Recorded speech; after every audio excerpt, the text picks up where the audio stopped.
આંતરરાષ્ટ્રીય કુખ્યાત બાવરિયા ગેંગના એક મહિલા સહિત 2 આરોપીઓને રાજસ્થાનથી શોધી કાઢતી વડોદરા શહેર ક્રાઇમ બ્રાન્ચ।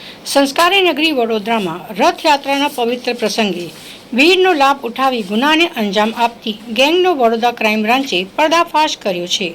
મોગિયા ગેંગ બાદ હવે રાજસ્થાનની કુખ્યાત બાવરિયા ગેંગના 2 મુખ્ય સાગરીતો પોલીસની ગિરફ્તમાં આવ્યા છે। ઝડપાયેલા આરોપીઓમાં જીતેન્દ્રસિંહ અને આરતી બાવરિયાનો સમાવેશ થાય છે। ક્રાઇમ બ્રાન્ચની ટીમે બંને આરોપીઓને રાજસ્થાન હરિયાણા બોર્ડર પરથી શોધીને ઝડપી પાડ્યા છે।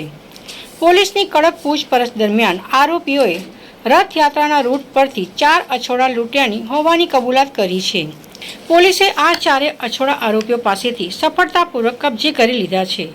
આટલું જ નહીં, આ ગેંગના નેટવર્ક અંગે ચોંકાવનારા ખુલાસા થયા છે।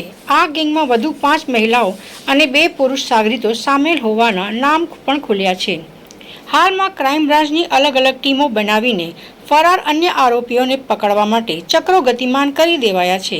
વડોદરા શહેરમાં ગયા મહિને 16 જુલાઈના રોજ રથયાત્રા તહેવાર ઉજવવામાં આવેલ તે દરમિયાન કેટલાક ભક્તજનોના સોનાની ચેન તેમજ મંગળસૂત્ર જેવા દાગીનાની ચોરી થઈ। આ અનુસંધાને જે તે વખતે જ વડોદરા શહેર પોલીસે સયાજીગંજ પોલીસ સ્ટેશનની હદમાંથી જે મોબાઈલ ચોરી કરતી ગેંગને પકડેલ અને એ ગુના ડિટેક્ટ કરેલ। તે સિવાય વડોદરા શહેર ક્રાઇમ બ્રાન્ચે એક એમપીની મોગિયા ગેંગ પકડેલ અને જે તે વખતે આ 9 આરોપીઓને પકડી અને સોનાની ચેન અને મંગળસૂત્રોને રિકવર કરી અને સયાજીગંજ પોલીસ સ્ટેશનના ગુનાઓ ડિટેક્ટ કરી।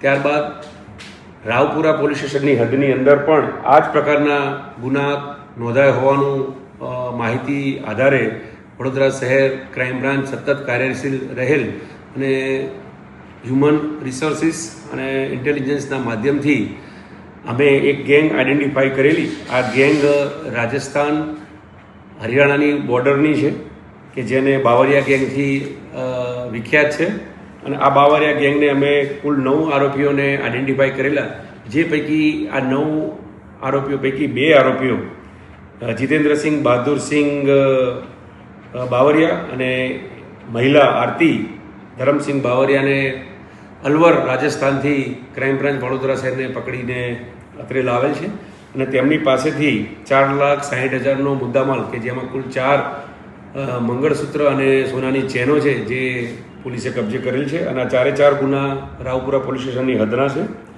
આ સિવાય અન્ય 7 આરોપીઓ પોલીસ પકડથી દૂર છે, તેને પકડવા જુદી જુદી ટીમો કાર્યરત છે। ભૂતકાળમાં પણ આ લોકો રાજસ્થાનની અંદર પકડાયેલ હોવાની માહિતી મળેલ છે અને આ આંતરરાજ્ય બાવરિયા મોટી ગેંગ છે કે જે ખાસ કરીને જે ધાર્મિક મેળાવડા થતા હોય છે અને સોશિયલ મીડિયાના પેજ ઉપર એ માહિતી એકત્રિત કરતા હોય છે અને એ આધારે આ જગ્યા ઉપર વડોદરા શહેરમાં આવ્યા હતા અને એમણે ગુનાનો અંજામ આપેલો છે। વધુ પૂછપરછ ચાલુ છે। એકંદરે અમે બીજા ગુના ડિટેક્ટ થાય તેવા પ્રયત્નો કરી રહ્યા છીએ।